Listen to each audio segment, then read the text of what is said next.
So, no fancy music today. No fancy introduction, none of that good stuff. I just want to tell you guys that I am so super stoked to have this gentleman with us today. I trust him very much. I trust him with a lot of the wisdom that he has, and it's so ironic because he is so much younger than the most of us, than I am, for example. But I trust him with the information that he sources, that he researches, that he's lived, and I just think that he is an unbelievable person. His name is Anton Daniels.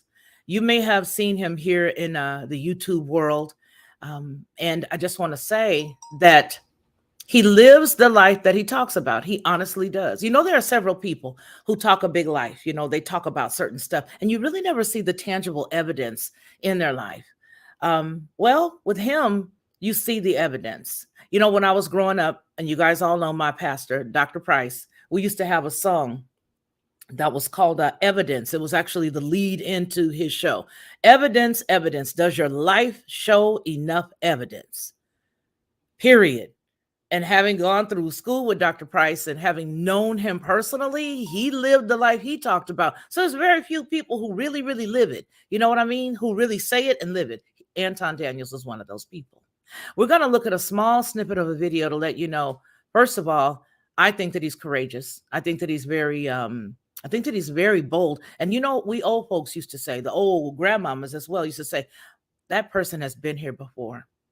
He's been here before. He really honestly has. I'm going to show you guys a video, and it's a snippet of when something happened to him, sort of traumatic, I think. And I'm letting you guys go ahead and see it. Hello, King BJ, and thank you everyone for being here. First, let's start that. Shame, Felicia. Thank each and every one of you in advance for being here. I want to thank you all for hitting the thumbs up. And I want to thank you for sharing if your channel has the capacity to do it. And if it doesn't, you can definitely share it on Facebook or any other platform. Let's go on ahead and get into this video because it's a good one. It's a very touching video to me. I want you to look at this. So we're going to watch this and then we're going to meet him. Anton from AntonDaniels.com. Promise to tell the truth, the whole truth, and nothing but the truth. What do you do when your life's on the line? The only thing in front of you is the barrel of a gun. Ever since I was a little kid, I never thought that I would make it to be 24, 25 years old. I always thought that I would have a short lifespan. And that's partly because of, growing up in the inner city, Detroit, Michigan. At the time, I had a really good job. I was working at Rouge Steel. Everything was going really well. I still had my side hustles. I had just recently gotten married. So I wind up marrying the girl that was my best friend in high school, which is my current wife today. Nothing out of the ordinary. Normal Friday night. We go over to Blockbuster on Livernois and 9 Mile. There was no Netflix and chill back then. It was Blockbuster and chill. And back then you took your time, you navigated through all of the movie titles and so on and so forth. So we playing around. We truly were newlyweds at that point. I get a phone call on my cell phone from one of the guys that I grew up with in the neighborhood. At the time I was hustling, I was selling really high-end glasses. In Detroit, Cartier glasses are like it's a really big deal, even to this day. For the last, I don't know how long, Cartier glasses has been like everything to people in Detroit. My cousin just got shot. Where are you? I want to get my man's brother. You left him by himself? Do you know where he was shot? Yeah, I think it's here. All of this over a pair of sunglasses? Yes, we believe he was targeted for the sunglasses. I was making really, really good money at my day job. So online, my brother had found wholesalers selling it at a cheaper price. He put me up on the possibility of buying wholesale and selling retail. So what I would do is I would take thousands of dollars and I would buy them 20 and 30 pairs at a time. And then I would supply different people to work for me, whether it be people at barbershops, and then I would sell them myself. So we browsing through Blockbuster, me and my wife, and it's pretty late.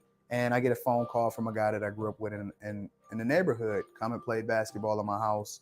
Like literally grew up with these dudes.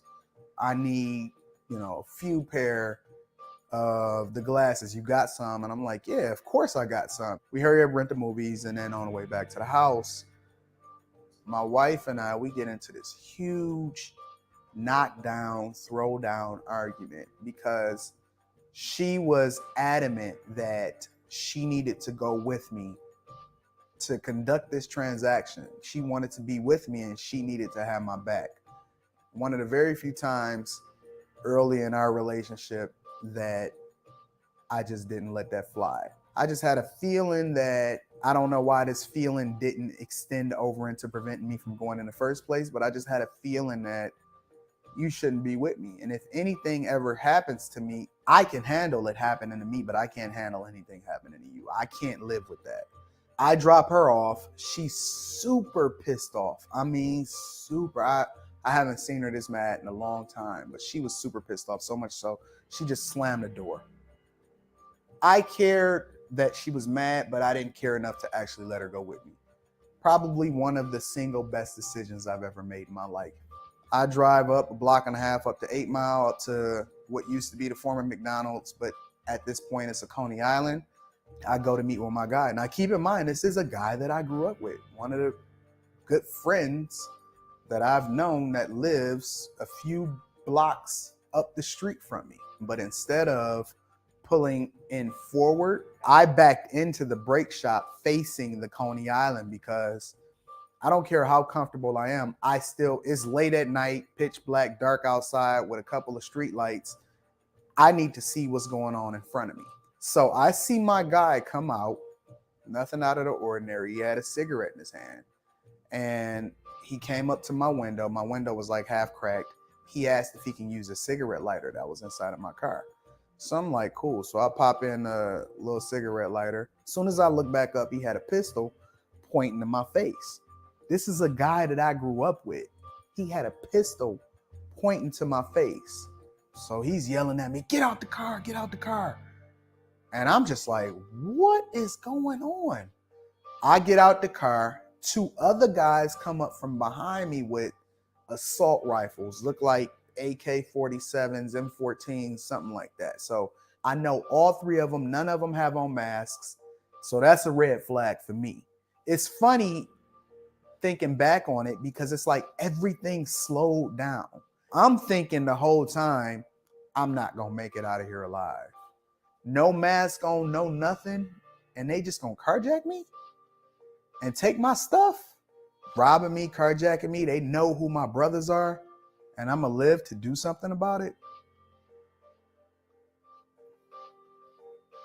2 of them is going through my car. 1 of them got the assault rifle on me, making me strip down. He made me take my jacket off, went through my pockets, took my wallet. My keys were still in my car. They rumbling through my car looking for the glasses. 1 of them find it like, jackpot, got it. As soon as he say jackpot, got it, the guy turned around to look at him that had the assault rifle on me. I slapped the gun and just started burling out. I bent the corner around the building and all I hear is...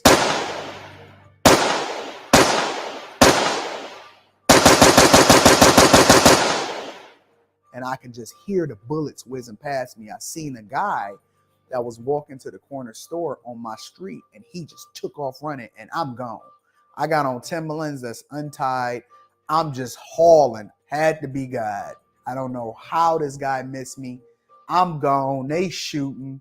I bend the corner, run across the street, jump the fence. It was like a 8-foot tall fence to somebody's house. I hit it with 1 foot and just jumped right over the fence. Now I'm running through the alley to get back to the crib, right?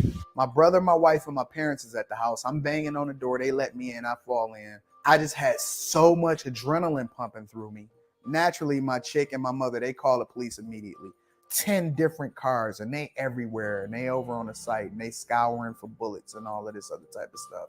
As soon as that happened, I was gone. You couldn't get me out of there fast enough. So we sold the house like very shortly thereafter. We moved. Circumstances behind the move, not so great. But to be honest with you, I absolutely, positively, 100% forgive him. Like, I forgive them for carjacking me. I forgive them for doing me wrong. I forgive them for trying to kill me.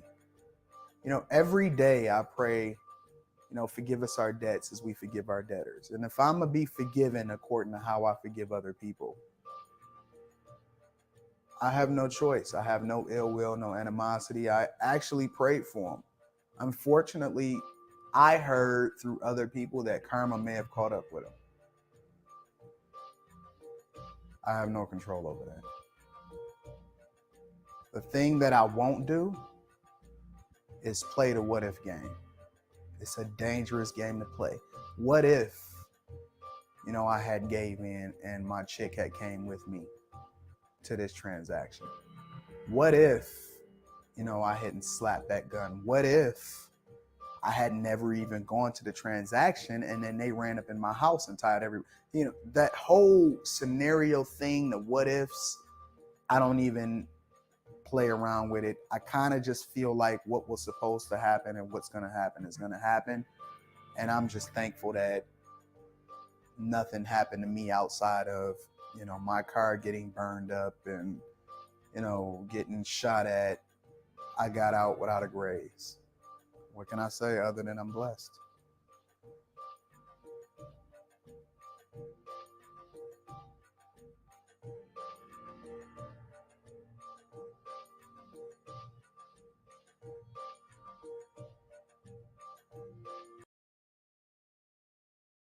Wow, wow, wow. He says, what else can I say other than I am blessed? I am blessed. And you still forgive. Even now to this day, you have that spirit within you that you still forgive. Why? Why are you such a forgiving person? Honestly, it's I think that the world at this point is kind of imbalanced, right? And good morning to you, Miss Lockhart. You know I love you, baby girl. You know you are my heart, right? But in a general sense, I think that the world is imbalanced in that I think that there's an equal account of or equal amount of good people versus bad people. But the problem is that the bad people are the ones that have the loudest voices, right? And so when you see what's happening across social media, it's not that they're outnumbering us or that they're more than us. It just means that they are the ones that are shouting to the mountaintops and they quick to jump on Twitter and social media and YouTube and so on and so forth. And so I think that it's time for us to go ahead and take back um, culture, the way in which we operate within our lives, our households, our marriages, how we interact with different people. And the way that you do that is, or my foundation is based in my spirituality, right? I was raised in a church. It was the best thing that ever happened to me. And I genuinely believe and I pray it, our Father which art in heaven, hallowed be thy name, thy kingdom come, thy will be done. When I came up, to be honest with you, right? We had to memorize the books of the Bible: Genesis, Exodus, Leviticus, Numbers, Deuteronomy, Joshua, Judges, Ruth, First, Second Samuel's, First, Second. We had to do all of that type of stuff, right? And I genuinely believe, like, I don't just pray. My relationship with God is a little different. Like, I talk to God. It's the first thing that I do when I wake up. And when I say forgive us our debts as we forgive our debtors, I take that serious. I genuinely believe that I am to be forgiven, or my life, the way in which I operate on this earth is going to be based off of how it is that I treat other people. I believe that the way you show you love God is how it is that you treat the people that he put on this earth around you. And so I forgive people, no matter what the transgression or no matter what happens. It doesn't absolve them from being responsible for their actions. But me forgiving them is not only for what it is that I pray, but it also is based off of the idea that it helps me. They no longer take up real estate in my head. They no longer take up real estate in my life. And it frees me from the chains of duress so that I can operate in this abundant mindset. And so I just move a little differently because I am different. And it's a lot of us out here. We just not seeing it as often as we should so that we can be reminded on a daily basis to operate in our purpose. Wow, you said a lot right there. And that's like I you didn't could know just how deep you wanted me to go on that. No, I want you to go there. I just want to pass the plate, y'all. Pass the plate. That was a sermon in and of itself. What I want to do is I want to talk also about the fact that, for those that know you, we know that you are a millionaire a couple of times over. A lot more than that. A lot more You know, than I'm a not couple. shy about my net worth because why should I be? You know what I'm saying? I got it the right way. I never robbed nobody. I never stole nothing. I never scammed nothing. I never did a PPP loan. I never did none of that. And so I think we should celebrate the ones that go about doing it the right way. We celebrate rappers and they get it the wrong way. You know, they highlight drug and gun culture and, you know, celebrate selling the worst things to the communities and all of that. I'm not going to be shy about it. They not shy about it and they get celebrated about it. Why should I be shy about it and I did it the right way? Amen. I agree with that. Let me ask you a question. How old were you when you decided you were going to be a millionaire, and what was the deciding factor? Was it something in your life, or it didn't just happen, right? I was 12, 13 years old. I was in middle school. Um, I was born in Detroit, and my father made the sacrifice instead of buying a new car. He sent me to private school for 2 years in middle school, 7th and 8th grade. And I went to an all boys school, and it was a place where I realized that wrong isn't right and right isn't wrong, right? Because, you know, in that environment, a lot of times the good kid or the guy that's smart, he the one that get teased, and the one that's the class clown is the one that gets celebrated, right? But when he sent me to that all boys school, and they paid a lot of money, and we had to do a lot of volunteer work, and then we had to also you know, be pillars of our community. And we couldn't come into the building unless we had a tie. So I had to learn how to tie a tie, and we had to have slacks and tuck our shirts in our pants. And it taught me how to be a man and the foundation of people, the foundation for people that were less fortunate than I am, or to be a leader, right? And so in that environment, the conversations shifted, right? It wasn't about what kind of sounds you was going to put in your car or anything like that. It was about what school you was going to go to, the type of businesses that they were involved in. They were talking about e-commerce and what was coming on the internet, different opportunities, and the conversations shifted. And it was a blessing to me because it wasn't normalized, because I still had to walk home and see what was happening in the community. And so I had made up in my mind that my reality was much different than what my neighborhood was, because I had been exposed to people who had a different mentality and what that was going to manifest itself into being. Because I went to a party, and to this day, it's the biggest house that I've ever been in my entire life. It was one of the kids' parents' homes, and it was a party. And I'm telling you, that place had to have 19 bathrooms. And it just changed my life. And I was just like, yo, there's no reason for me to have to deal with the stuff that I deal with just because I was born here. That don't have to be my reality and my circumstance. And I felt that like I had a leg up on them because I was hungry. You know what I'm saying? It gave me that thirst for more, whereas everybody else got comfortable because they had got a little bit of something. And I was like, oh, I'm coming for everything. I want everything. I want all the dollars. I want a Lamborghini Countach. That was my dream car at the time. I felt like it was nothing that was stopping me except for myself. So as long as I disciplined myself and was consistent enough to actually get to the bag and get to the results, I was going to win. And so I made up in my mind in middle school that I was going to be a millionaire. So let's talk about the discipline piece. Mm-hmm. When you say you were disciplined, what does that look like at 12 years old? Oh, I didn't get involved in the stuff that everybody else was getting involved in just because that's what everybody was doing. I didn't smoke. I didn't drink. I didn't run bus. We called it bustos. Let's just be real. We gonna get real today. I didn't run bustos because bustos in Detroit, meaning that was the name or the term that we use when guys would run trains on women. You know what I'm saying? Like, I realized very early that I was special and I was better than everybody else. Now, a lot of people take that to be a negative thing and they say, well, Anton, you too arrogant. You should humble yourself. And I say, F you, because I'm better than you in that I don't have to subject myself to the same things as you in order to be fulfilled, right? And so I made up in my mind that I was separate and I was better, and I was only going to align myself with people that was going in the direction I was going in. I've left family members, I've left friends, I've divested myself against people that say that I should only align myself with people because I'm black. I align myself with people that's going in the direction that I'm going in. Some of the people that has contributed the most to my success look nothing like me. And some of the people that have been best for me look like me, right? And so I learned to separate myself based off of character and not anything else outside of that. And I never did the things that everybody else did because I was confident enough that I was going to be successful despite, and anybody that had any criticism for me then and now, it wasn't because it was anything wrong with me. It was because it was something wrong with them. It was a deficiency with them, and that they was just taking it out on me. And so it made me much more powerful because then I harnessed that. And then I even took the negatively motivated content to use it to propel me to be even more successful. So anything that anybody say, it just fuels me, whether it's positive or negative. I'm going for it. And so I just separated myself from everybody. Even back then, when it came to the women that I was aligned with, you couldn't touch me. I felt like my dick was too good for you. Like, what if you could give it to anybody? I mean, let's just be real. Listen, we don't have these real conversations enough. If anybody can hit it, why would I want you? If anybody can touch it, why would I lower myself to you when I felt like I was too special to be around you in the first place?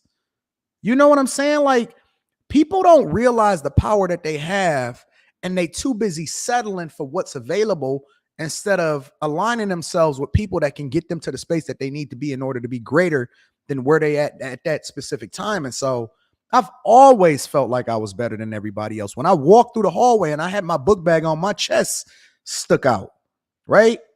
And positive energy attract the type of audience and the people that's supposed to be around you.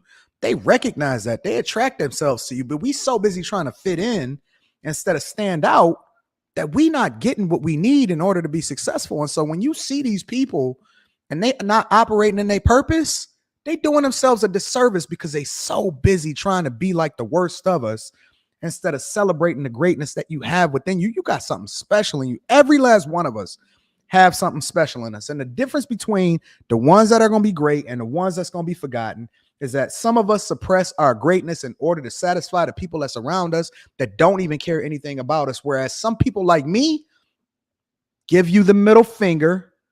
And I say, if you riding with me, let's go and get this bag and we're going to get it together. Or we can divest ourselves from each other. You can go on your way. I'm going to live rent free in your head. You're going to do what you're going to do. You're going to talk about me. You're going to make me greater as a result of it, because everything you say continues to propel me to be the best version of myself. I've always been better than everybody else. Always. From day one, I've never been anything less than great. And I honestly believe that in my heart. My dad told me, my mom told me. I had a conversation with my daughter the other day. She said, Dad, I don't know if I can ever be as great as you. I said, it don't even matter. All you got to do is be a kid right now, because I got enough greatness for all of us. I've always felt like that. I've never been anything less than that. Oh, this is awesome. This is awesome. Now, everybody knows that I invited you here because I really wanted to get down to the nitty gritty of how, after a certain age, and there's a lot of people that are in my age category that don't want to admit it, Anton. They don't want to admit that we fumbled. Not only did we fumble the bag, but there's a lot of us, and hey, I'm going to be honest, that's a whole lot of us that don't have our game together. And I feel like, you know what, as long as you got breath in your body, you're never too old to do something. Yeah. How about this whole mindset that I have right now? I want to push the financial literacy to older people. Am I out of line, or is there a chance? What can you do as you're older? And then I want to get on some of the things that you just touched, because I'm looking at the clock and I don't want to miss this piece. But by the same token, you just lit off M80s and all kinds of stuff. One of the things I want you to add into this and think about answering, and you can put it in anywhere, is that you don't get down with the victim Olympics, like, oh, poor blacks, poor blacks. You even talk about the fact that there are people standing in line now waiting for Biden, you know, in one point or another, to give out this forgiveness of debt. Talk about that. I don't care for people that operate with a woe is me mentality. I think that we got everything that we need. As long as you got breath in your body, you in your right mind, your limbs work, you are more than capable. The library is free. We spend more time on the internet highlighting and taking in content that's not even conducive to where it is that we're trying to go in our life. And there is no reason and no excuse why we can't do anything different. Anytime I see somebody tell me or complain about their circumstance, I just laugh at them. And I actually pour salt in their wounds, because listen, if we gonna go ahead and complain, let's go all the way in. Listen, let's not do it halfway. If you gonna be a sucker and you gonna live in the victim Olympics, let me go ahead and drown you in it, because we need to create space and room for people that actually want to be productive, the people that want to be successful.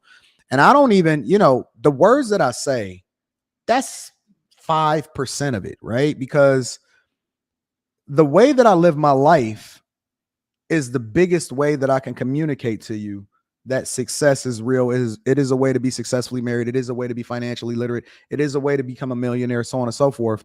And I tell people all the time, I'm a C student, meaning that if I can do it, born in Detroit, is no reason why you can't do it. And we so busy spending our time chasing LeBron James and Lil Baby and Jay-Z and all of these people, when we don't even realize that the person that owned the team that LeBron James was drafted to is Dan Gilbert, and he ain't no taller than 5'1", and he never picked up a basketball in his life. All he was intentional. He decided that he wanted to go about doing things a certain type of way. And what people don't understand is that 80% of millionaires are new millionaires. These are not people that inherited wealth. That is a myth. It is a myth. It is most people that have money or was born into it, they get comfortable and they lose it. They don't know what it took to get there. Y'all so busy trying to build y'all kids up and say generational wealth, and all you doing is handicapping them, and you preventing them from being great because they don't get the lessons that go along with it. You got to pray for character, not money. I never prayed for money in my life. You got to pray for good character, because character is the thing that's going to keep you, because money don't make you a better person and make you more of what you already are. What I teach people is to be a bag chaser, and being a bag chaser is becoming the best version of yourself, understanding that everything come with it. And it's largely rooted in spiritual principles, because seek ye first the kingdom of God and his righteousness, and everything else will be added unto you. So it's almost like talking to children, right? And if you got two different children, you got two different parents, and one parent is going to tell their kid, you know what, don't you do nothing wrong, or you're going to get a whooping when you get home, right? And they're not going to do nothing wrong. And then another person is going to say, hey, make sure that you're being very, very productive, and you speak and you talk to the teacher and you sit in the front of the class and you engage. And they're not going to do nothing wrong either, right? Both of them aren't going to do anything wrong, but the results are going to be drastic as how it is that you're teaching them, because it's not just good to be a test taker. It's not just good to not do nothing wrong. It's not just good to not get the answer wrong or get the right answer.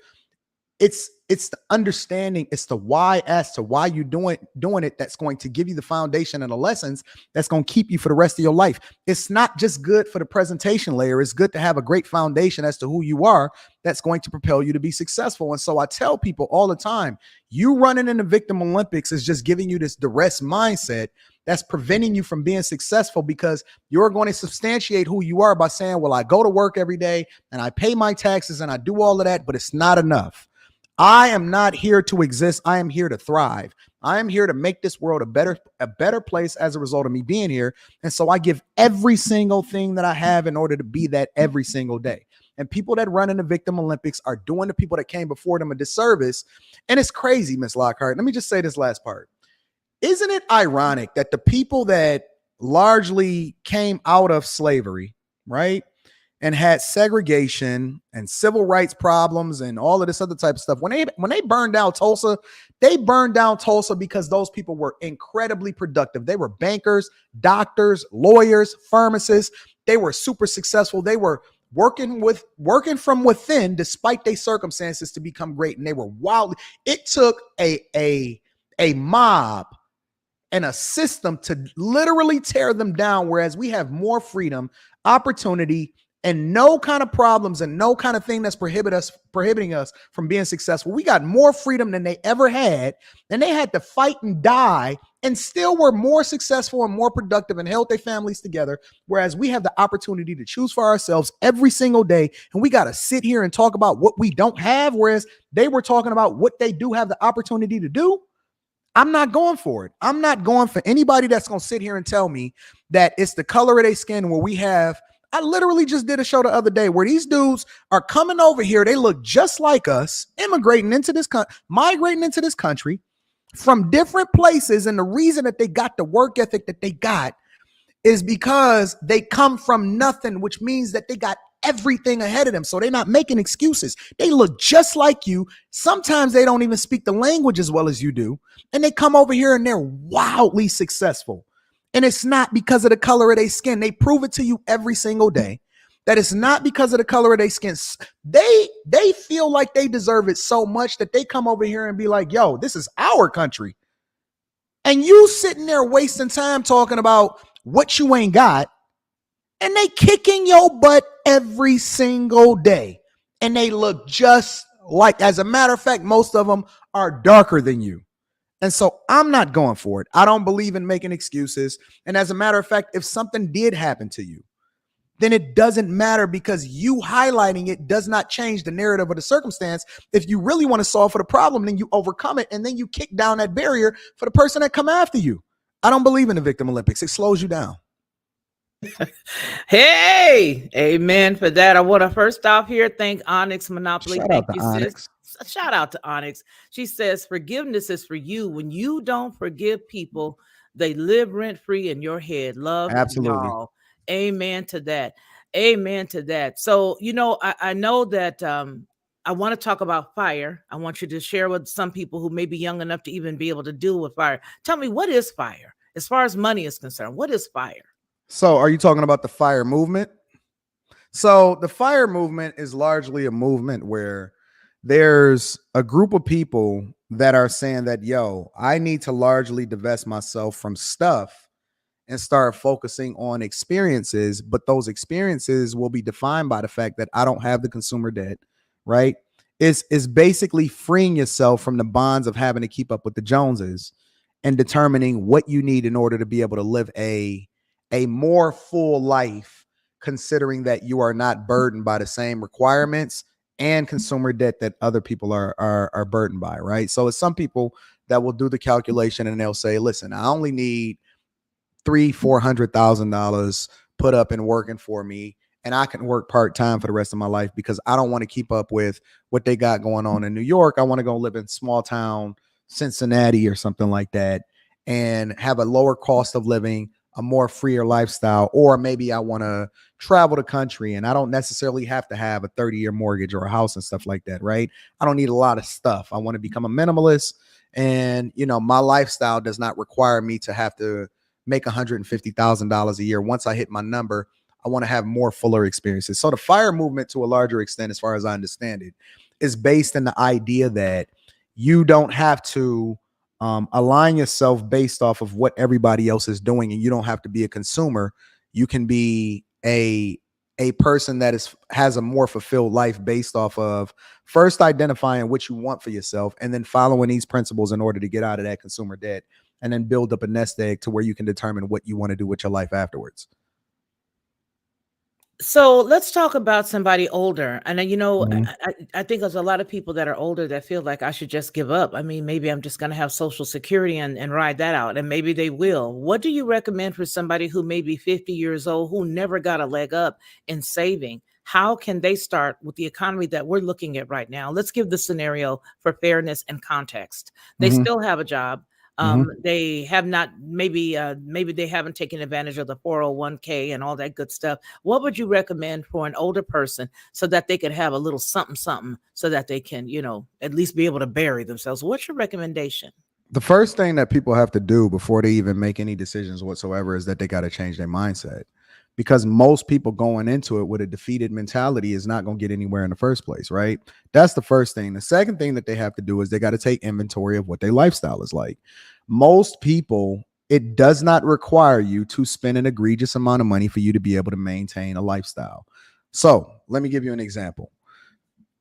A lot of people think that they got to have a car note because that's what they've been used to doing their entire life. So they got to have a new car. And so them buying that new car allows for them to keep up with the Joneses and compare themselves or try to impress people that don't care anything about them in the first place. If you can lower your consumer debt, and your consumer debt is based off of how much money you give into the servicers of your loans, whether that be your credit cards, a loan, a student loan, a mortgage, so on and so forth. If you can lower your consumer debt, that's half the battle. The second thing, another 25%. So now we about to be at 75%. The other 25% is you have to take inventory of what your lifestyle is. A lot of people make decisions or they buy things, and even the mortgage that they have is based off of what they think they can afford from a payment perspective, instead of looking at the total cost of what it's really costing you to hold on to that thing. So I'll give you an example, right? A lot of people, they'll have this big old house, right? Just for the sake of having a big old house. It serves no purpose. That adds no more value to them. Sometimes they even get it so that they can show off to their friends, or they can have parties, or just in case little mook when them come back home from college, they can have a place to stay. And then once they decide that they want to retire, right, then they downsize. That's stupid to me. Or think about it like this. Somebody buys a house and they live in that house, and then they fix it up when they get ready to sell it. Instead of taking inventory of what your life is supposed to be, they don't live in a house. They don't really value it the way that they value it. And they don't even take care of it or fix it up until they're ready to pass it on to somebody else. So first is the mindset, right? The second is eliminating the consumer debt.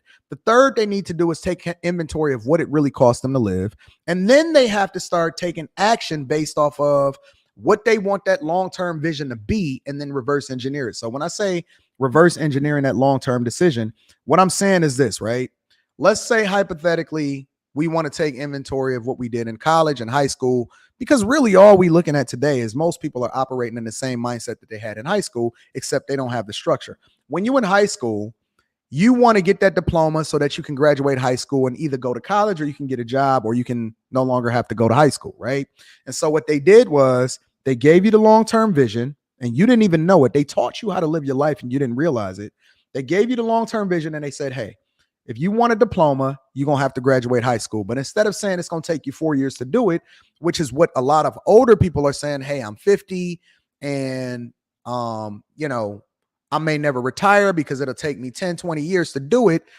They broke it down into milestones to keep you motivated and keep you on track for the long-term vision of what it is that you was trying to do. So that's why they said, listen, you're a freshman, you're a sophomore, you're a junior, you're a senior, is because as long as you're working towards the baby steps, you're not focused on the daunting task of it taking 4 years to graduate high school. Otherwise, there would be more people that didn't do it. And it's the same thing with college, right?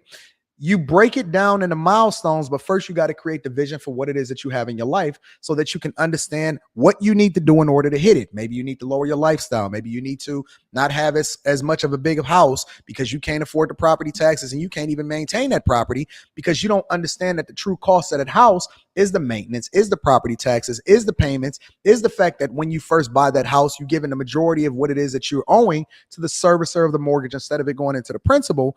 And people don't truly understand how money works. So the first thing that I would tell people to do is A, change your mindset, B, lower your consumer debt, and then C, take inventory of your life so that we can really right size your life.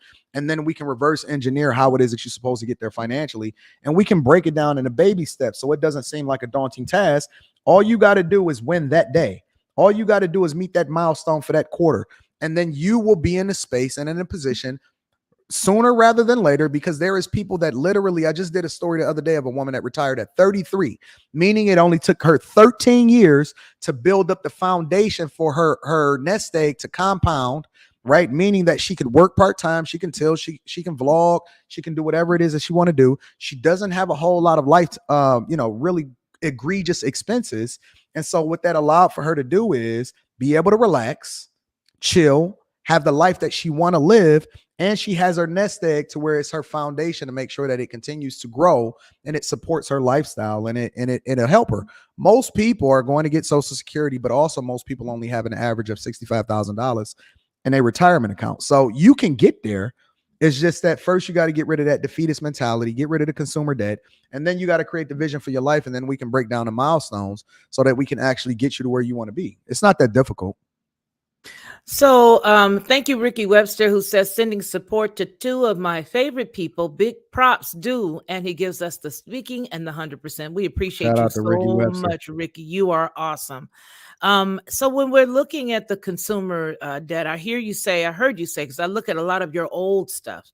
I hear you speak about the 25%, putting that to the side for yourself. And then sometimes I've heard you say that even for you, you do more than that, obviously, because you have, more to do or more to deal with, or this is just something that you're going for. Is that still something that's suggested? And by no means are we giving any financial advice here on the channel. We're specifically just talking about, ideas and things that have worked for either himself or myself or other people. And so we want to make sure I put that out there up front. But what do you say about paying yourself that 25%? You said don't even look at it. No, it don't even exist to me. Let me say this. When you talking about becoming a millionaire, a lot of people that don't know any better and they operate out of ignorance, they think it's based off of how much cash you have. As a matter of fact, I have virtually no cash. Am I liquid meaning that I have access to resources and cash to be able to do what I want to do when I want to do it? Absolutely. But when we're talking about getting rich, you're talking about your net worth. Your net worth is largely based off of appreciating assets. Some of us have depreciating assets, meaning that the things that we buy on a regular basis is actually going down in value, but appreciating assets. Even this watch right here, right? I paid a little less than $40,000 for this watch, but the minute that I walked out, it was worth more than $14,000 to $18,000 more than what I paid for it, right? And so when we talking about being a millionaire, you're talking about, or just having the money in a general sense and evaluating how much you're worth, you're talking about your net worth, okay? Your net worth, nothing more than your net worth. The thing that you want to do is you always want to spend your money, and it's two ways to go about looking at money. The first way is we only want to spend our money on appreciating assets, meaning things that can add value to our life. That could be more than just real estate, a watch, all of these type of things, right? It can also be you investing in yourself to make sure that you can make more money later by getting a skill, or you can get a degree in something that actually matters, because then you can do things, or you can put more into the pot because you got a bigger shovel, right? Pouring into yourself or paying yourself first is investing in you. And so the first thing that you have to do is you have to make sure that when you're spending your money, you're spending it on things that actually matter instead of spending it on things that add consumer debt. That's the first thing. The second thing that you have to do is you have to understand things from a business perspective. Now, understanding things from a business perspective is much different than opening up a business. And let me tell you the difference. When you open up a business, especially when you don't understand money, all you're doing is creating another job for yourself. Let me say that again. When you open up a business, all you're creating is another job for yourself. However, when you understand how to look at things from a business perspective, you operate much differently when you opening up that business, because now you understand that there's tax incentives for you to reinvest in yourself, to reinvest in your business. The same things that you are spending money on, you can go about doing it from a business perspective and have that as a tax write-off, right? So for example, I'll give you an example. Me and you both going to be in Miami at the same time. And I'm talking to whoever it is in the audience. You and I are both going to be in LA at the same time. You and I are both going to be in Cancun at the same time. We might even go to Paris, right? The difference is you went to work, you traded in your time for money, you paid your taxes, you gave Uncle Sam his cut, and then you decided that you want to spend, after you saved all of this money, you wanted to blow it on this experience. Now, for me, because I have business over in Paris, because I have business over in LA, because I am capturing content and footage, and I got a media company that I have to do, I have to go over there and I have to look at real estate, but this is real legitimate business stuff that I have to do. I am actually spending that same money, except for it's lowering my tax burden because it goes against what it is that I'm doing from a business perspective. And now when I file my taxes at the end of the year, because I own a business and because I'm actually justifiably over there for business, me and you both went to Paris. The difference is that my adjusted gross income lowers my tax bracket and the amount of money that I got to pay to Uncle Sam. So what I tell people a lot of times is it's a difference between understanding how money works and looking at things from a business perspective, right? When you invest in your 401k, and then they match your 401k. It's a lot of people that like to get as much money out of their check so they can go out and live their lifestyle, instead of contributing as much money as they can, making sure that they get the company match, and then making sure that they're also contributing to their 401k, which pours into their net worth. But then more importantly, it may lower your tax bracket, Or if you switch over and do instead of a regular 401k, you do a Roth 401k with your job, you pay the taxes up front the same way that you would pay your taxes when they come out of your regular paycheck, but your money grows tax-free, then you will never have to pay taxes on that money, no matter how much it grows into being. And so a lot of people don't have the discipline and the long-term perspective because they're so busy trying to buy things to impress people that don't care anything about them, to make the informed decisions to continue to invest in yourself, run that checkup, spending the money to become a better version of yourself, to be able to make more money. Let me summarize it like this. Every day, and I read this in a book, I think it was Rich Dad Poor Dad. Every day you go in and you trade your time for money, right? You trade your time for money. And every one of those dollars are like little employees. Okay. And you're taking those employees and you're trading them in for food. You're trading them in for cars. You're trading them in for gas. You're trading them in for refrigerators and couches and TVs. And y'all gonna all run out on Black Friday and do, Cyber Friday or whatever it is after Black Friday. Y'all gonna go on Amazon and y'all gonna buy this stuff, right? Now, me, I look at it differently. I say, okay, so I traded in my time for this employee, this money, this dollar, because every dollar is an employee. But I love my dollars. So now I need my dollars to go out and get more dollars. And then I'm going to spend those dollars in order to support my lifestyle instead of spending what I traded in my time for and giving it away for free. Nah, I need my people to go and work for me so that they can go in and bring me in more people. And then I'm going to take some of those people and reinvest it. But then I'm also going to make sure that those dollars that they bring me, then we may spend a little bit of those. And so my point is that I'd rather stay down for 5 to 10 years and making a sacrifice so I can live the rest of my life the way I want to, instead of continuing to be in this rat race and running on this treadmill that is going nowhere just by trying to impress people. And we're not even learning the lessons because they still don't like you 20 years later, 30 years later, they still don't like you. So I think that people need to make informed decisions as to where they're placing their resources, because you will never get a minute back. Your time is truly money.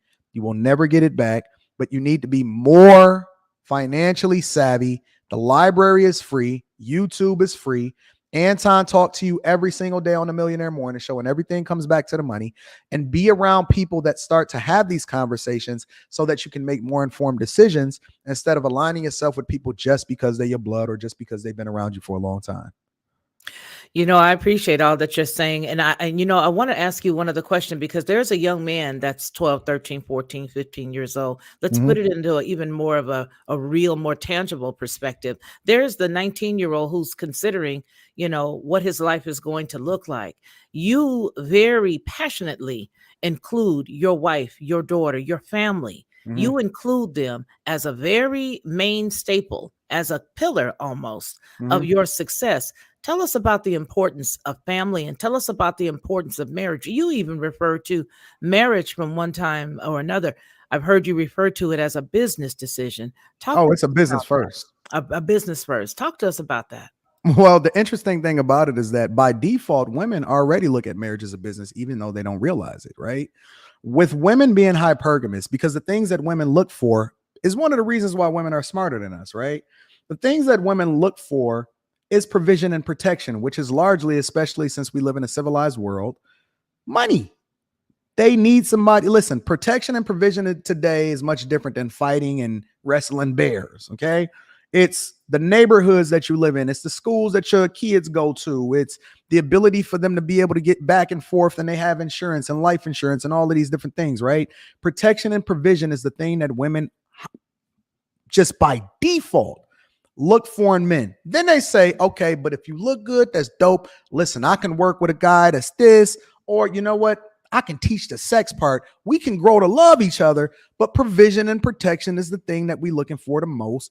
And they want the best available option, which means that they're looking at things by default from a business perspective, right? But they say they want love, companionship, communication, vacations, all of this type of stuff, right? They want to be treated well and communicated with, and that just comes along with it. But by default, they are hypergamous, right? Men are supposed to look at marriage from a business perspective first, understanding that the love comes with it. Now, women have the luxury, especially when they get up under a good man, to be able to lead with love because they don't have to worry about the business aspect of it. But marriage is very much a business first, right? Me having somebody on my side that I have groomed, that I have protected, that I continue to build up, empowers me to be a greater version of myself, because then she goes out and she, now being able to live in her femininity, can reach greater depths of who she is because she don't have to go out here and tussle for resources, right? So think about it. There's rooms that I could have never gotten in and networks that I am now a part of because her being on my side has allowed for me to open up doors that I never would have before. I think it was only 1 or 2 presidents that ever became president without being married. There are certain people that won't even align themselves with you, or you can't go into those doors, and they won't say it out loud, but you ain't got no wife, right? And then I'm not pushing people to get married, but I want you to understand the benefits that come along with marriage. And we're not even talking about the tax benefits. We're not talking about the Roth IRAs in which you can contribute to. We're not talking about the fact that, hey, if your credit is effed up and you want to let everything go so that you can then wait 7 years in order for everything to fall off, but then you can leverage her credit to continue to do what you do. That is very much a thing that you can do when people don't really take that into consideration.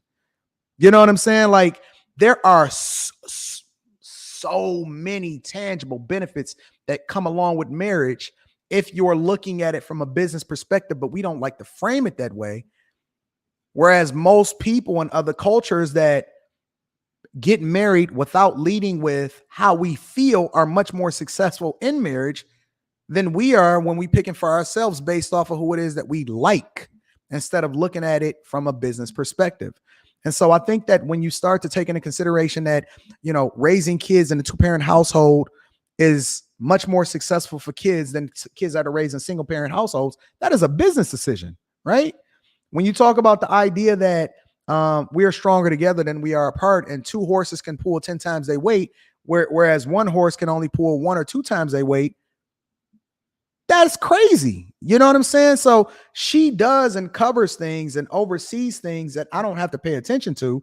She's focused on bringing in things from a different perspective, whereas I'm more focused on the money and taking care of things from a structural perspective. I empower her. I'm not looking to just have her as a little puppy. Here, little puppy, you a trophy, sit on the side. I'm looking to unleash you. I want you to be the greatest monster that you've ever. I want you to really lean into the thing that's great about you and mine out what that is, so that I can empower you and use you and implore you to go out and do the things that's special for you, because that adds more value for me. Marriage is very much a business first. So marriage is a business first. You Oh, yeah. you heard it here, folks. You heard it here. Marriage is a business first. And so I think that it's imperative when people, that young 21-year-old or whatnot that we just fashioned, that when that person is thinking of it, that you make sure that you have the right person in mind. Tell us about your beautiful wife. I know you guys have been married to each other, and you've only Mhm. been married once, and your plan is to only let it be once. Tell us about that union. We only have about 7 minutes. I don't want to take all of your time, but I do want to Let's talk go over about. a little bit. I like Okay, you. okay. Well, let's. I like you, Ms. Lockhart. You know how that I is. like you too, Anton.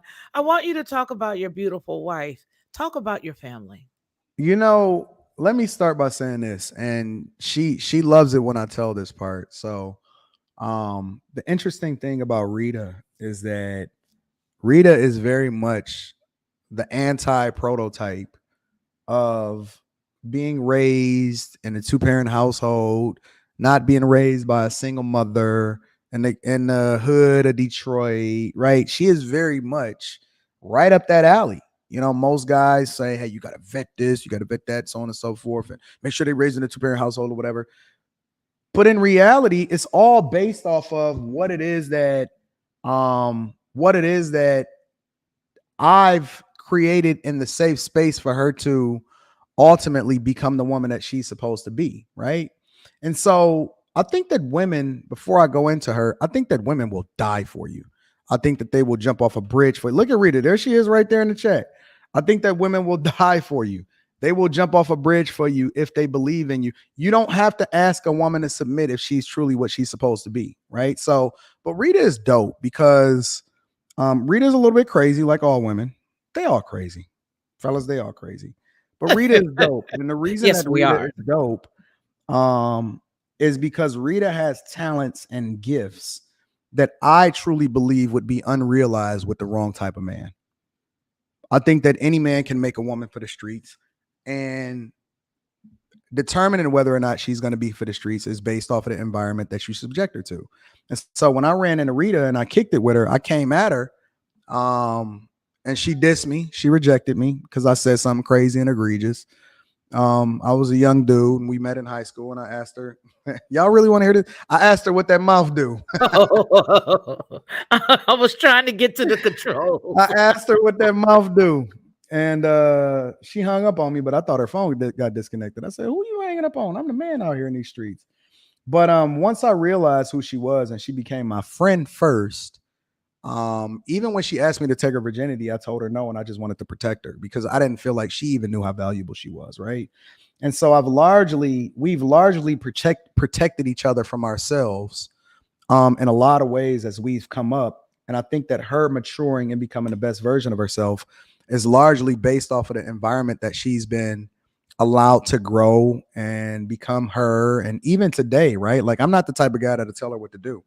She had this dream of going into healthcare and all of this stuff since she was a little girl, and I paid for it, right? I made sure that it was taken care of. And when it was all said and done, she was like, yo, I just want to be up under you. I just want to work for you. I just want to be around you. I want you to give me that guidance and let me know what it is that you want me to do, because it makes her feel better being a servant leader and being a leader of what it is that she's in front of, or what I empower her for. But she is a sweet girl.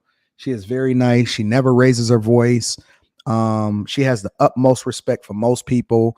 All she want to do is have fun and make sure that everybody is taken care of and make sure that she spend my money on other people. And to have that sweet spirit and that demeanor around you on a regular basis, it tempers me, because I am very, very a monster as far as, like, fierce and going after everything from a business perspective. And, I'm trying to conquer the world and I look at everything as competition, and she softens me, but she humanizes me, and she allows for me to be able to look at the world from a different lens.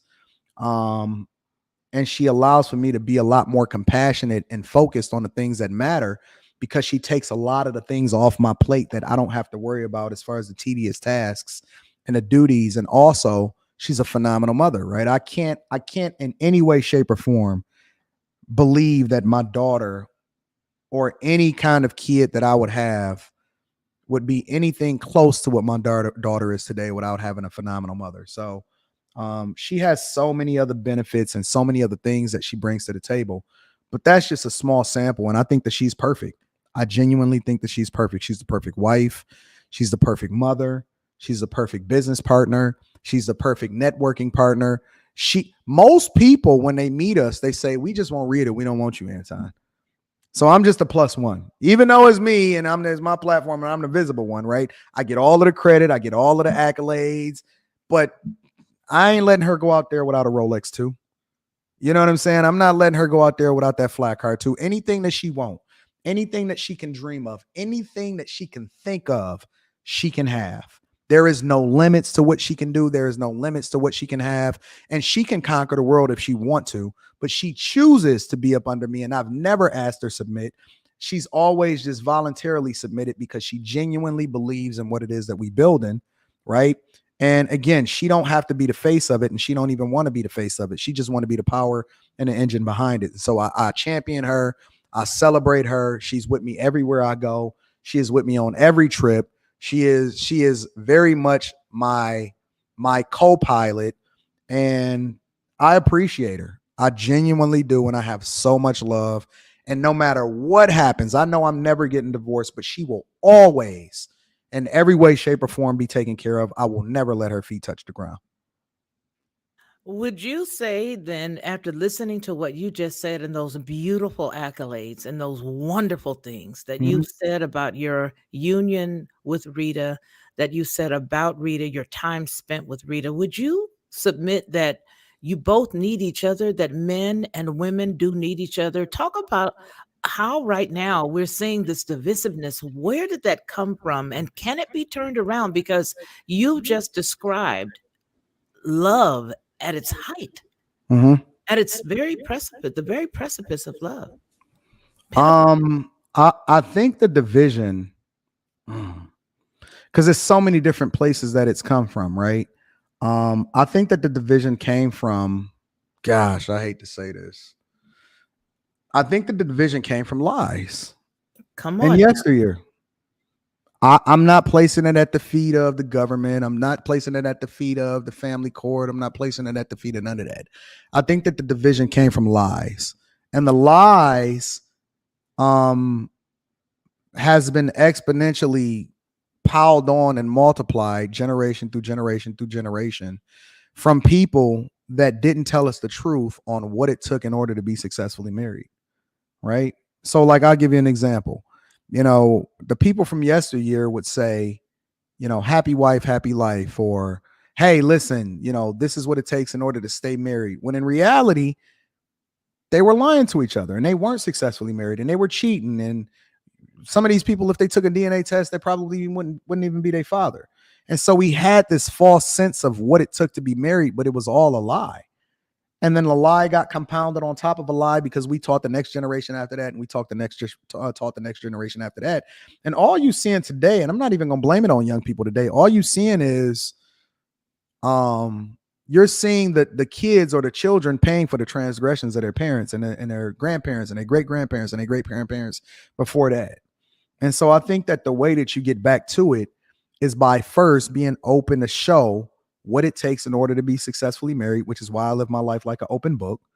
And then we start to have the conversation on what marriage really looks like instead of trying to fit it into this narrative in this box that was made with bad wood in the first place, as far as telling people how they're supposed to operate in this relationship.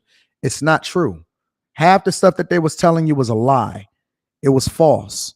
He was cheating. He had families all across the board. She was getting her rocks off. They wasn't even sleeping in the same bed. They had 2 beds in the same place, and half of these people didn't even live together. He didn't want to come home, and he'd rather stay at work all day, not because he was making the most money, but because he just didn't want to come home to her. That's not what a successful marriage looks like. And so we got to get back to tearing down the thing that we thought marriage was, and then reconstructing it with people that can give you the blueprint on how it is to be successfully married. Because it's one thing to be married. It's another thing to just be existing as 2 ships floating through the night and y'all not successfully married. You're just doing it in order to get more years on the board. I think we got to tear that whole institution down and have a conversation on what that's supposed to look like in the first place. I like that. I like that a lot, because I'll be very honest with you. And you know what? Here's the thing. I think that as the years grow, Anton, as the years go by, we have to be able to hold on to some truths and throw away the lies. And I have to agree with you, because there are several even movies that are made that show the old that show the father at the funeral, and 2 families look just like your family. So we know that there is some validity in what you're saying. What I want you to talk to us now is the truth in men leading. When you're a leader, you have to ask for permission to lead, Anton. Does a woman have to submit? What does that look like? I think that the greatest leaders were first phenomenal followers, right? Before I became who I was today, I was fierce and following and pouring into other people based off of the vision that somebody else had before me. And then I think that leadership is not just saying that I'm a man, I got a dick, you should follow me. Leadership is also being a servant leader first, right? So I don't consider myself a leader just for the sake of being a man or the fact that I got a platform or following or anything like that. I lead from the front, right? I don't ever tell anybody to do things. I show them how I did it, right? And I think that leadership is also being humble enough. And I ain't talking about humble and saying that, oh man, I'm lowly as me, I ain't got nothing. I think that is based off of the idea that I'm willing to take into consideration that the people around me are smart too, or the people around me are smarter than me. And so I lean on other people and their expertise. I got some phenomenal editors, and I got Rita and some great assistants and some great web developers that work for me. And even in corporate America, I got some great people that work for me. My job is to clear the barriers so that they can be great, and then also figure out how it is that I can empower them to be better. That's my job as a leader. My job is not to boss people around and tell them what to do. My job is to exalt them, unleash them, and it's the same thing in your household. And the reason why the Bible it say be faithful in little and then be ruler over much. First, you got to be faithful and then ruler over much. If you can't even lead your household, what makes you think that you will be a phenomenal leader or a successful person out there in the world? If you can't even get the people in your own household to rock with you, to follow you, to truly believe in you, not beat them down and submit to you, but for them to want to be a part of what it is that you have going on. If you can't inspire your people in your household by you first being an example and then they being able to follow that example, give you an example, right? I am the man that I would want my daughter to marry. I'm the man that I would want my daughter to marry. I'm not asking for anything other than what it is that I'm already putting out. Daughters often look for the men that their fathers are. How do you teach your daughter? It's not all of these extra conversations that I'm having with her. That's 5 to 10% of the conversation. It's the things that she see every day. How I treat her mother is going to inform whether or not she rocks a certain type of way with people that she then interact with, right? And so I think that leadership is based off of being a servant leader first, is you pouring into other people without expectation, and then they believing so much in you that they just come along with you because they see the type of person that you are, and you've been consistent enough and shown them exactly who it is that you are. So I don't have to ask for anything. I've never asked anybody for anything. The only thing I did was create the vehicle, create the platforms, create the space for them to continue to grow and be great. I've created a space for my daughter and my wife to be able to thrive. I create the spaces on YouTube in order for people to be able to come together and network. And then I just put out what it is that I want to see from other people. And then people naturally rock with you. They naturally exalt you. They naturally grow with you. And I'm going to be honest with you. Sometimes I don't even be thinking, like, when I go home, right? And then I wake up in the morning and I pray. I've never prayed for myself, not once. I pray for other people. I pray for the people that I rock with. I pray for my bag chasers. I pray for you, Ms. Lockhart. I pray for Onyx. I pray for the people that are visible to me, because I know that the best version of them is the best version of me. So all I got to do is pour into you. I'm good. I'm good. I tell you, I'm going to mute you for a second because I don't have on my earphones. Yeah, that's cool. My grandkids ran with them. I just wanted to say this because I don't want it to go into into our recording, but here's what I want to say. Anton Daniels is the truth. When you see him on the Millionaire Morning Show, when you see him on Anton Daniels, the channel, when you go to AntonDaniels.com, when you're looking at him on This Is Fight Club and a myriad of other channels that he is now responsible for, he is the truth. And I have sat back and I've really pinched myself a few times because I have been so honored in the past year to have come across these unbelievable people who have absolutely made me better. At 58 years old now, I can honestly say that there is an eclectic army around me of unbelievable people who do what they say and say what they do, and they walk the walk and talk the talk. And Mr. Anton Daniels, I have to say, sir, you are one of those people. I'm going to release your mic now, and I want to look at some of these unbelievable folks that I inherited from your channel.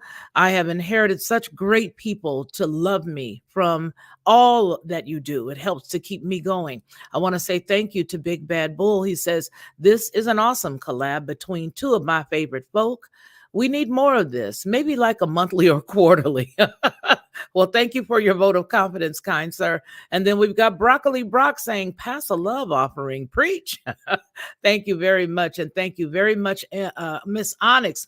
You know, my soul sister, I love you so much. And I want to thank you so much for being here as well. And I would be remiss if I did not do my due diligence to thank none other than Sharita Daniels. Sharita, I want to tell you, you are a blessing. I want to let you know that You have been a lightning rod for a lot of young women, for women, period, to get themselves into a place where they can just exist. You see, I think a lot of times we women, no matter how old we are, we've not learned this. We sort of want to drive because we don't trust and we don't understand that all we got to do is sit back and trust and then let somebody else drive. And I appreciate you living the life that you live in our presence. So, Anton, I want to say thank you for being here. I'm going to give you the last, phrase that you want to say I'll come off the camera. But what do you got for us, Anton? You know, I just want to let people know that I'm human just like you. I really am. I'm not any more special than you. Um I don't have anything more than you have as far as my ability to be greater than you or be more successful than you or be any more successfully married than you. I don't have any of that. The only thing that I have, and I think that this is the way that God made me for a purpose, is to remove the excuses from your life, is a drive and a will to be great. I have an unfiltered way in which I go about doing things, and that I'm an equal accountability across the board. And you may hate me, you may get mad at me sometimes, and I may hate you and get mad at you sometimes, but I want you to understand that everything that I say and everything that I do is based in love. It's based in the idea that I want nothing more than for you to win. I've never held anybody back. I've never not paid nobody. I've never not taken care of people. I forgive. I do all of that. And I do it so that, and I live my life like an open book so that you can take and learn from the things that I've done and the things that I believe and all of the mistakes and all of the successes, and that you can use them in order to make sure that you empower yourself. Even when people come onto my platforms, I encourage them to promote their platforms. I encourage them to start their own channels. I encourage them to steal from my audience and so on and so forth, because I want you to be great and I want you to be successful. And I am never trying to hold nobody back. As a matter of fact, I don't think that there's any shortage of success. And I'm not just talking about money. I'm talking about with regard to your relationships. I'm talking about with regard to the network. I empower people to be the best version of themselves. And so there is no excuse. Not one. I don't care where you were born. I don't care who your mama is. I don't care who your daddy is. If you are listening to this right now and you are on Ms. Lockhart's page, shout out to the Lockhart Perspective, and you are hearing this right now, today, going forward, I'm not responsible for what happened before today, but I'm telling you, on September 24th, 2022 and going forward, we are not leaving anything else on the table. We taking ownership and responsibility. We taking over everything. And we are now going to be the loudest in the room as far as the people that are the most productive, the most love, the most everything that is good, in order to make sure that we pouring into other people. We are going to take over the world, and it's nothing that anybody can do about it. The only thing that they can do is either jump on board or get out the way. It is your world. It is your opportunity. You have everything in you to get the great relationships, to get the money, to get the success, to get the marriage, to get the spirituality. You can have heaven on earth and you can have it afterwards. You can have heaven on earth and you can go to heaven after you die. You don't have to make no sacrifices. You don't have to give nothing up in order to do that. You can have it all. And it's the way you can go about doing it. So shout out to you, the Lockhart Perspective. Thank you for everybody that's tapping in here. Make sure y'all subscribe to her channel, hit a like for the YouTube algorithm, and turn on your notifications, because Miss Lockhart and everybody here, I truly enjoyed being here, and we got to do it again sometime soon. Thank you so much, brother. We'll see you soon. All right, love. You guys, I am absolutely stoked. I know that there's a lot of people saying great things in the chat. Oh, thank you, Sister Onyx says, this is why we rock with this gentleman. Like minds, he speaks the truth and facts. That's absolutely right. Thank you. Thank you for that wonderful gift that you've given, and you give so often, and I appreciate it. I don't know what I would do without people like you all who give. You guys just are a blessing to me. And so I just wanted to say everything that he said today was very good stuff. I want to leave you guys with a very adventurous video of his, one that I found very good. I mean, I'm the type of person, I love videos that have to deal with travel and people just literally vlogging, walking around, showing you their day. There's a video that he has that's absolutely one of my favorite. And it's a favorite because he's just doing regular things, but he's doing something that you and I probably wouldn't do. I don't know. You let me know. We're going to close with that. And I want to let everybody know what we always say on any Felicia Lockhart Group publications. And that is that man shall not live by bread alone, but by every word that proceeds out of the mouth of the Most High. Look at this video that we're about to see. And then I want you guys to go on over to all of his channels. If you guys have the opportunity to join his Patreon, please do. Listen, it is not a dormant Patreon. The Patreon for Anton Daniels is filled with information that's good for you.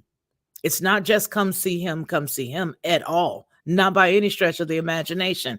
When you join his Patreon, and I'm selling him now, okay? Ain't nobody giving me nothing for this, but I'm going to tell you right now, if you want to go someplace that's going to give you information, chock full of information, everything from how to begin and build a business to do anything that it is that you want to do, please go over to one of his channels. You'll see them right here inside of the chat.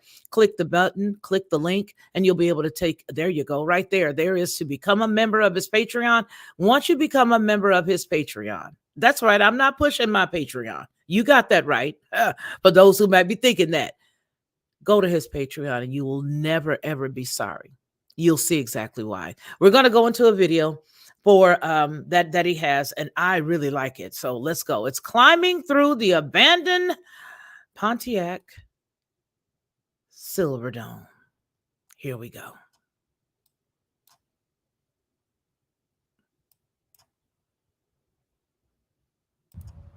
Nobody would ever know. You know what's like more scary than anything is that if anything happened to me in here, nobody would ever know.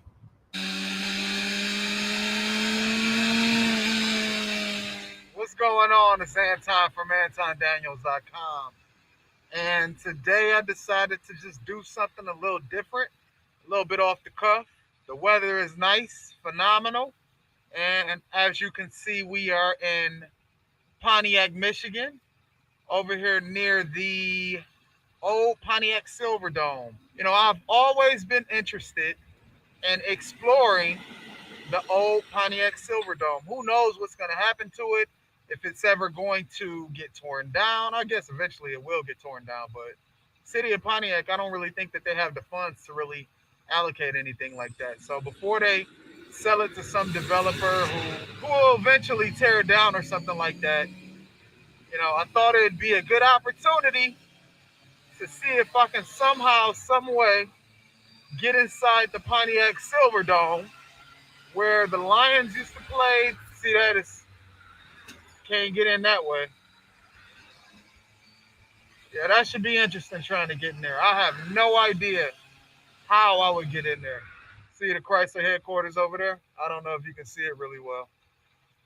Maserati is moving their headquarters over here in Auburn Hills, Pontiac, Michigan, over where the Chrysler headquarters are. So right across the street, really, almost literally, is Auburn Hills. So this is Pontiac, that's Auburn Hills. That thing is so big. That's what she said. It's been vacant for so long. Oh, I see an opening. I see an opening. But then I'd have to get around all that fencing somehow. I guess I can go up that way. I pray I don't get arrested and that things work out. I see the security guard right there taking suggestions. No suggestions? All right. Well, guess I'm going to have to spin around and see if I can get in there.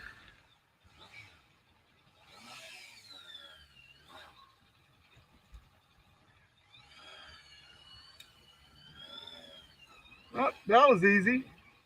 The beauty of riding a motorcycle. I really hope I don't get arrested. I guess if I did, it'd be worth it. I'm not too worried about it.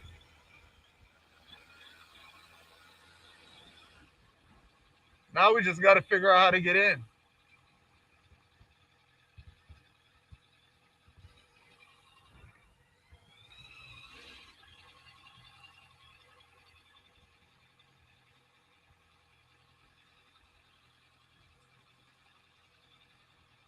I guess I can climb up.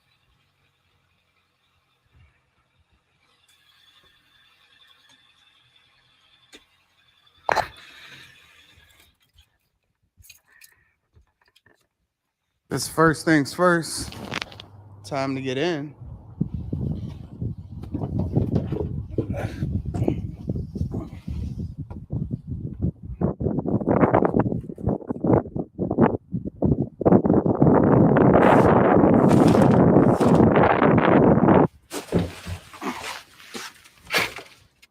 This is pretty crazy though.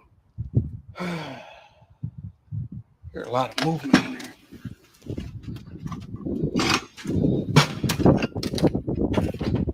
I don't know how I'm able to get back up, bro.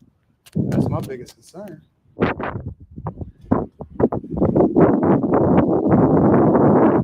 I guess I'll cross that bridge when I come to it.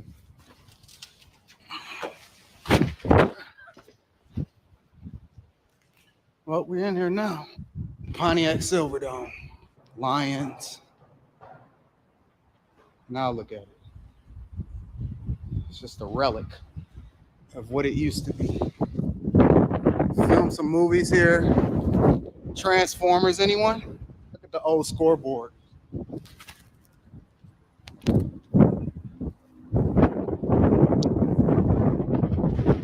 know how much work it would be to tear this up? You know what's like more scary than anything? Is that if anything happened to me in here, nobody would ever know. Concession stand, anyone? Man, this is crazy. So crazy. Maybe I should go use the restroom. No? No restroom? This is dope though. To know that a place this big, people used to be here. See how far down I can get. I guess I can go all the way down. I just don't want to be in the water, right? I told y'all bike life was going to take on a different meaning this year. Completely different meaning.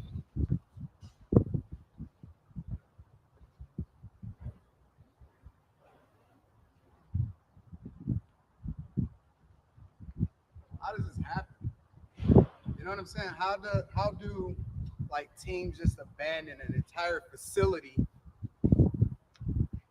go build something new somewhere else, and then like this just ceased to exist? Like nobody cares about this. Like this big concrete just fell from the top. It's pretty crazy, man. What are the green things?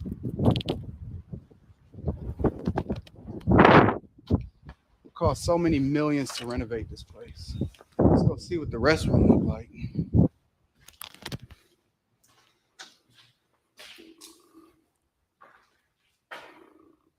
I don't know if you guys can even see anything.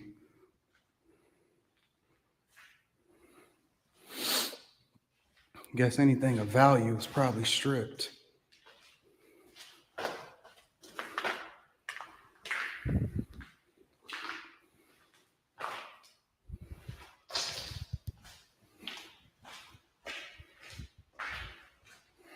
You know, it's easy to get in here at night, but it's better to film in the daytime. You know what I'm saying?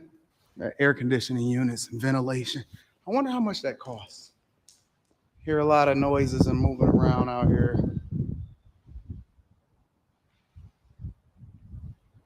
Trespassing tickets. Don't feel like anything falling on me and nobody being able to find me. I don't want Jason or Michael Myers to come out of the corner and try to kill me. Is that somebody over there? I feel like I see a guy. Right there. Maybe not. I think it's just my imagination.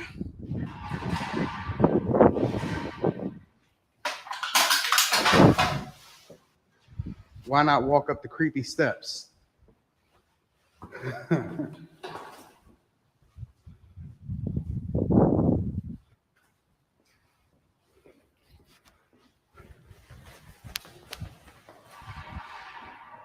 More creepy steps. More creepy steps. I guess these are what a suites used to be, where you used to be able to come in and like be cool. Oh, I'm gonna sit up here in the suites and so on and so forth. But you can see in the next one, that doesn't even make sense. And you can't even get outside. I don't know.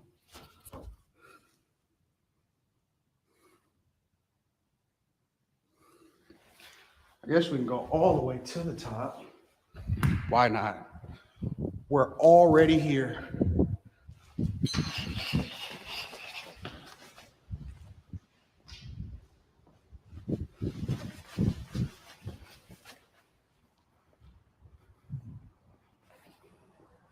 Now this is a view.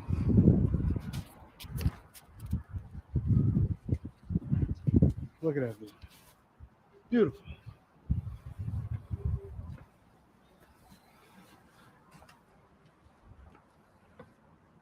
So beautiful.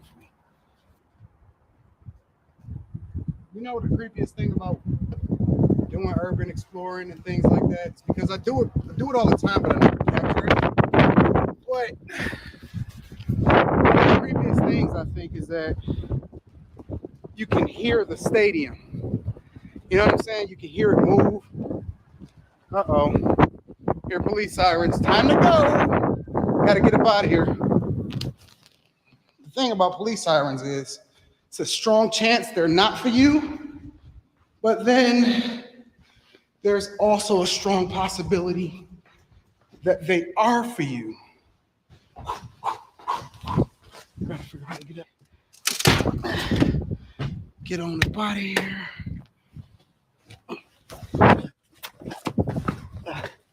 You know, one of the things I didn't do was remember the exact way I got in. And it's easier to get away once I'm on my motorcycle.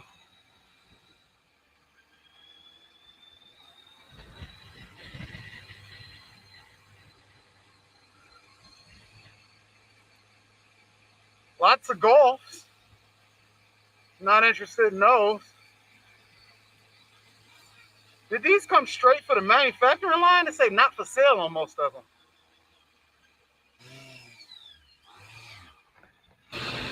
So that was the Pontiac Silverdome in 2017. That was pretty cool. So where am I going next? What urban exploration will I be taking on?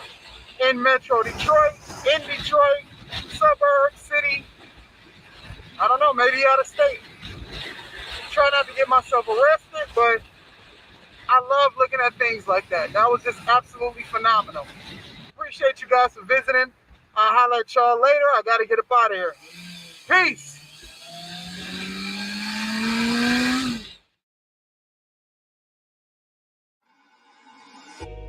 Lockhart Perspective.